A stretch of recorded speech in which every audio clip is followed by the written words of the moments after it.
And if you read the Quran, Allah says in the Quran in Surah Al-Imran, chapter number 3, verse number 19, Inna dina indallahi al-Islam. The only religion acceptable in the sight of Allah is Islam. Islam means submitting your will to Almighty God. So if you read all the religions, Almighty God only sent messengers to preach one religion. All the messengers that came, right from Adam, peace be upon him, right down Noah, Moses, Jesus, Muhammad, peace be upon them all the prophets, and our beloved prophet said, there were 124,000 messengers sent on the face of the earth. And it's mentioned in the Quran in Surah Fatir, chapter 35, verse 24, وَإِم مِّنْ أُمَّةٍ إِلَّا خَلَا فِيهَا نَذِيرٌ. There is not a nation or a tribe to whom we have not sent a warner or a guide. Allah says in Surah Ra'd, chapter number 13, verse number 7, وَلِكُلِّ قَوْمٍ هَادٍ. And to every people have we sent a warner. Now all the messengers that came, brother, they taught nothing but submitting their will to Almighty God. And the basic message that all these messengers taught oneness of God. He did not beget. He has got no mother. He has got no father. He is only one. There is nothing like him. But due to passage of time, all what the messengers preached, it got corrupted. And if you heard my talk, I mentioned that most of the scriptures that came before the Quran, they got changed. And Allah says in the Quran, in several places, if He wanted, He could have made everyone submit his will to God. Everyone Muslim. See, Muslim brother, don't take it as a religion. The real meaning of Islam is, it's a deen, it's a way of life. Submitting your will to God. And Muslim doesn't mean a person who has the name Zakir, Abdullah, Sultan. Muslim means a person who submits his will to God. If you submit your will to God in Arabic, I will call you as a Muslim. So don't go on the labels given, Sultan, Zakir, Abdullah. Muslim in Arabic means a person who submits his will to God. Anyone who submits his will to God, he is called as a Muslim. So all the messengers that came, they taught that we have to submit our will to God. All of them taught monotheism. All taught Tawheed. But by the passage of time, all these scriptures kept on changing. And that is the reason Almighty God, He sent the last and final messenger, Prophet Muhammad, peace be upon him. And the last and final revelation, glorious Quran. Now all the messengers that came before Prophet Muhammad, peace be upon him, all the revelation that came before the Quran, they were only meant for those people and for that time. By name, four are mentioned in the Quran. Torah, Zabur, Injil and the Quran. Torah is the Wahi, the revelation which was given to Moses, peace be upon him. Zabur is the Wahi, the revelation given to David, peace be upon him. Injil is the Wahi, the revelation given to Jesus Christ, peace be upon him. And Quran is the last and final revelation given to the last and final messenger, Prophet Muhammad, peace be upon him. But Quran also says in Surah Ra'd, chapter number 13, verse number 38, it says, لِكُلِّ أَجْلٍ kitab. In every age have we sent a revelation. There were several revelations sent down. But all the revelation that came before the Quran and all the messengers that came before Prophet Muhammad, they were sent only for those people and for that time. That's the reason Almighty God did not think it fit to preserve it.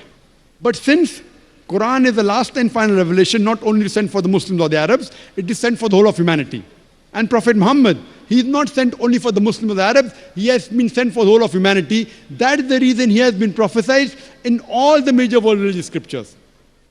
And this book, the Quran, Allah says in Surah Hijr, chapter number 15, verse number 9, we have revealed the Quran and we shall guard it from corruption. So what we realize, that Almighty God sent messengers to preach only one religion. That is, submitting your will to Almighty God. In Arabic, I say Islam. Jesus Christ never came to preach Christianity. The word Christianity doesn't exist in the Bible. Do you know that? In the full Bible, the word Christianity is not there. He didn't preach Christianity.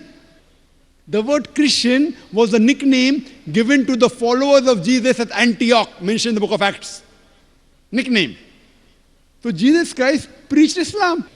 It's mentioned in the Gospel of John, chapter 5, verse number 30, Jesus Christ, peace be upon him, said that not my will, but my Father's will. God's will. In Arabic, he preached nothing but Islam.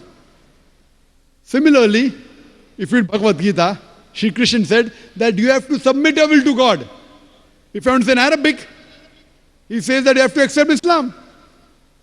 So what we realize, that all the messengers taught nothing but submitting our will to God. That is the reason the Quran says in Surah Al-Imran, chapter 3, verse number 19, Inna dina indallahi al-Islam. the only way of life accepted in the sight of God is submitting your will to Almighty God.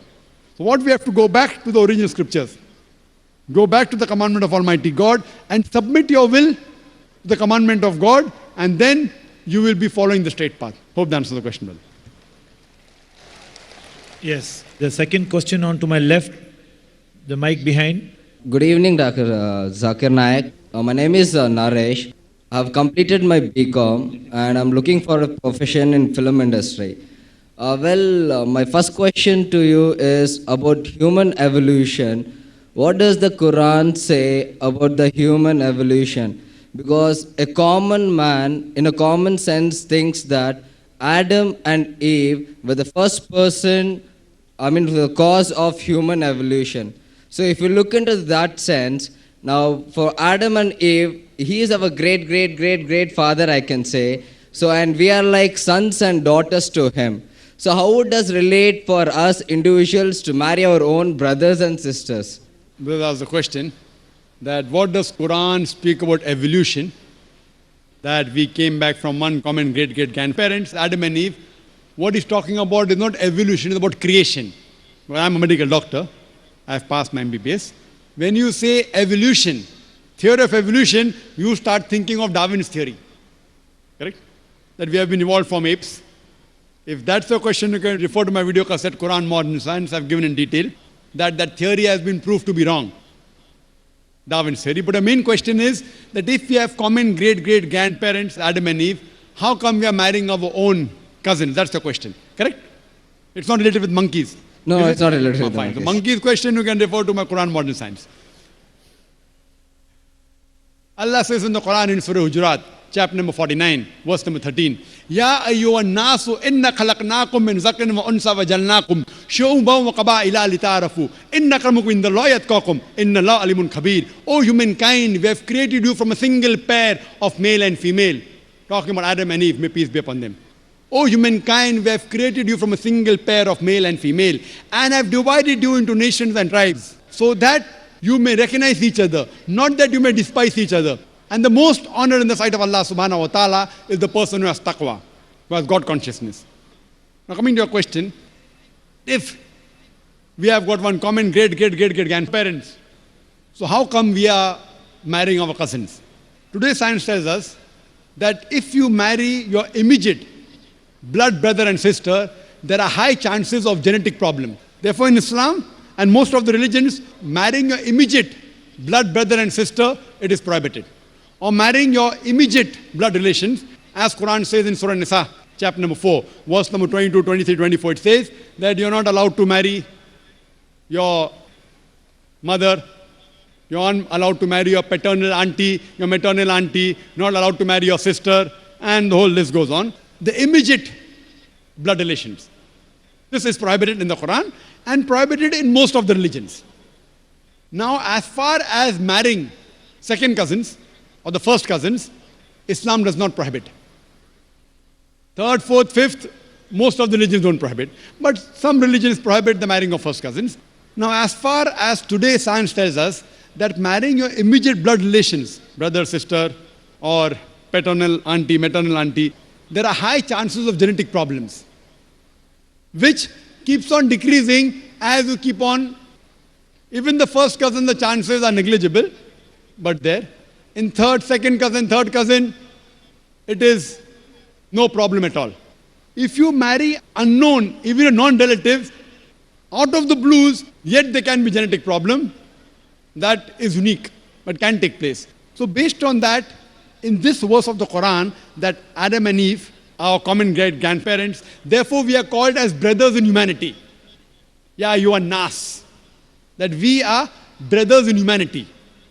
As far as marrying brothers in humanity, fine, as long as they follow the criteria of marriage, there is no problem. Though, I agree with you, all the human beings, they may be your cousins, maybe third, fourth, fifth, 10th, 100,000, million, whatever it is. I agree with you, we are one big family. But there's no prohibition in marrying them, and even scientifically, it's permissible. Only marrying your immediate family members, blood brother, or paternal auntie, maternal auntie, there are high chances of genetic problems, but the other relatives, so I do agree with you. We all human beings are brethren in humanity. There's no problem in marrying them. Islam does not prohibit it, and even science does not prohibit that. Hope that answers the question, brother. Mike at the back, a non-Muslim brother. Good evening, sirs. My name is M.S. Sridharan. I am a bank officer. And I have been earning my salary from my bank, from the bank's main income, that is interest. I have some Muslim friends who have reservations, even taking a food or tea from my home, assuming that my source of income is from the main interest income of the bank. Please clarify if the interest as mentioned in the Holy Quran is the same that the modern bank is practicing receiving or paying. One second, my question is incomplete, I'm sorry. And I have my own professional difficulty mobilizing deposits from my Muslim friends or lending loans to them also because they involve receipt or payment of interest. Please clarify the positions. The brother being a non-Muslim, he works in the bank. He asked a question that why do Muslims resist, don't come to his house because he's earning money from interest. What does Islam have to say about interest?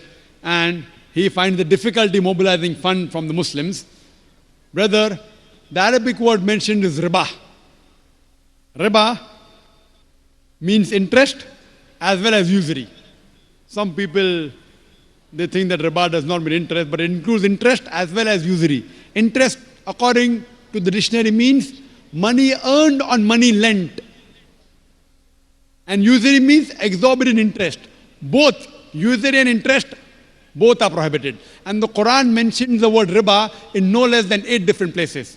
In Surah Al-Imran, chapter number 3, verse number 130. In Surah Nisa, chapter number 4, verse number 161. It's mentioned in Surah Baqarah, chapter number 2, verse number 275 thrice. In Surah Baqarah, chapter number 2, verse number 276. As well as in Surah Baqarah, chapter number 2, verse number 278 and 279.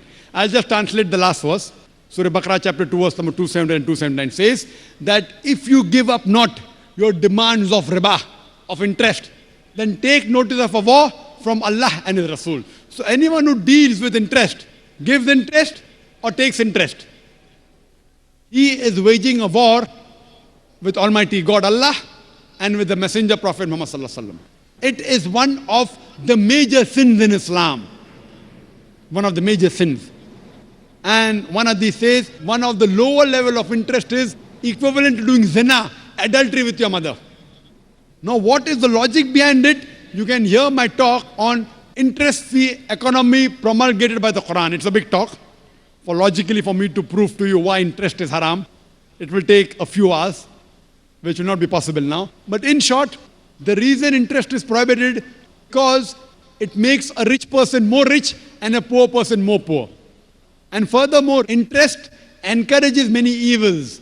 Like if you know in the 80s, most of the bank, they funded gambling dens, they funded alcohol bars, etc. In Islam, we believe in profit and loss sharing.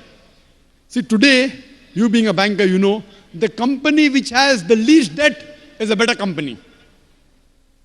This interest was started by King George V, the banking system. He is the main culprit. Previously, it wasn't there. And now, to make the rich people more rich. If a poor person wants loan from a bank, it's difficult. You want to see what is his asset, how much is he earning. So it's more difficult for a poor man to get loan.